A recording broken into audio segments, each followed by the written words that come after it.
Hey guys, how's it going? So some of you have been asking, what do I have in my own bag and what's my thought process on selecting the clubs that I use when I go out and play golf. And so I figured I could go over what I have in my bag to help you kind of go over what your thought process should be in selecting your clubs that best suit your game here. So starting off with my set here, my driver, I have the Nike Vapor Pro, the speed stick for it. And so I got this a few years ago and it actually replaced my TaylorMade driver that I had. It was the R1, I do believe. And that had a few more bells and whistles. The R1 had some of the things that you could change the weights on and change the direction. This is a lot more simple of a driver here. Just a basic head. And you can change the loft on it, but that's really about it. And I personally like that the best because I would rather change, certain, things of how I'm swinging and how I'm standing as opposed to the actual weight of the club. But that's just my personal, preference here. So I happen to like it, and I happen to have a stiff shaft on it. The Flex is a stiff shaft, so I swing a little bit harder, so it's easy for me to have my club under control here. And we can go over that on a different video what the different types of shafts of clubs are. And so I go down to a 3-wood afterwards, and this is kind of an older club. It's a TaylorMade 580. I love this one. It's very simple. It's super easy to hit off of the ground.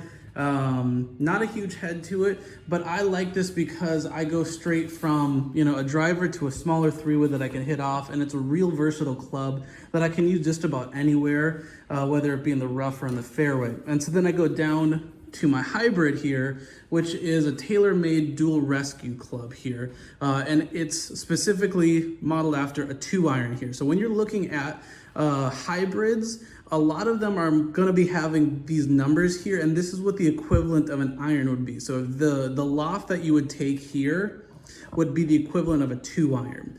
And so essentially I'm going from driver 3-wood straight to a 2-iron here.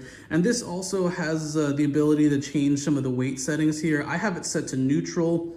That's because I don't like changing the weights. I would rather adjust how my setup is, and if I'm doing something consistently one way or another, I'd rather incorporate that into my game or adjust as necessary.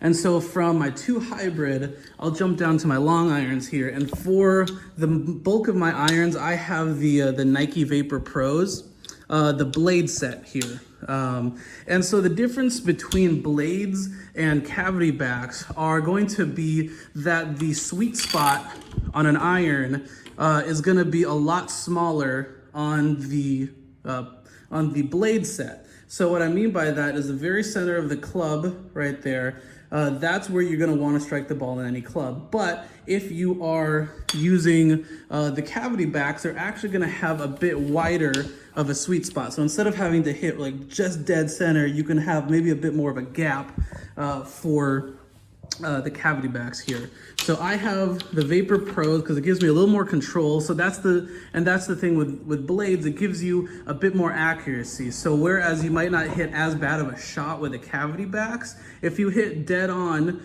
in the sweet spot with your blades, you'll be able to hit a lot more of an accurate shot. And so I've got those straight from a 4-iron all the way down to my pitching wedge here. So, 4 all the way down through and down to my pitching wedge is the lowest that they have for the Vapor Pros. And now some of you might have a 3-iron or even a 2-iron going up here. I personally don't like anything above a 4-iron, especially with the pros and the blade setup. It's a little bit too finicky in my opinion, at least for the way that I swing a club. So that's why I'd rather go to a more versatile hybrid that's a little easier to hit, especially in rough. And so as I go down here, I go down to my wedges, and if you'll notice, I have a lot more wedges than I do woods because that's a bit more of an important part for me. You might have some folks that have a few more hybrids because that's what they're more comfortable with, and that's where the bulk of their game is. The bulk of my game here is during the short irons here. So starting from my longest wedge here, from pitching wedge down to a 50 degree here. I jumped down, and the way I have it set up for all of my clubs, as a general rule, they're all in about 10-yard increments, one from each other. That's how I judge the distance of all of my clubs here. So, for example, my highest lofted club here is a 60 degree Callaway X.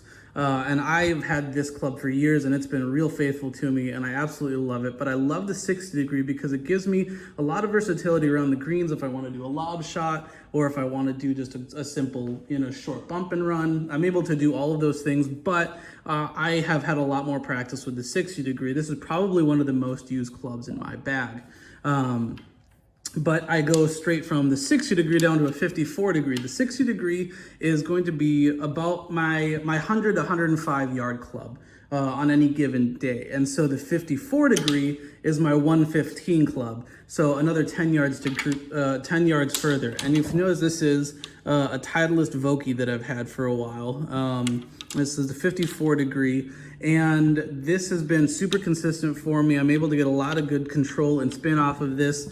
But like I said, it's my 115 club, and then it goes up to my Tour Ping here, 50 degree wedge. And this is gonna be my 125 club. So I've got them kind of scaled down, and then my pitching wedge starts at 135, give or take, depending on how hard I want to swing. And that's something that you want to take into consideration, is how hard do you swing your clubs and how consistent are you with each of your clubs? Because I can swing the club pretty fast, but when it comes down to my irons, I choose to swing a little bit softer, so it takes off maybe about 10, even 15 yards if I really wanted to swing as hard as I could. But because I would rather go for the control of my clubs, that's what I value more, because I'll swing my driver and my woods as hard as I can because that's a little easier for me. There's more forgiveness, and I'm not going for quite as tight of a accuracy as I would be for my irons. So even though I could be hitting my irons even further, I choose to swing them a little softer so I have a little bit more control out of them. And so then coming down to my putter, this is my MacGregor. Let's see here, what size is this? Here it is.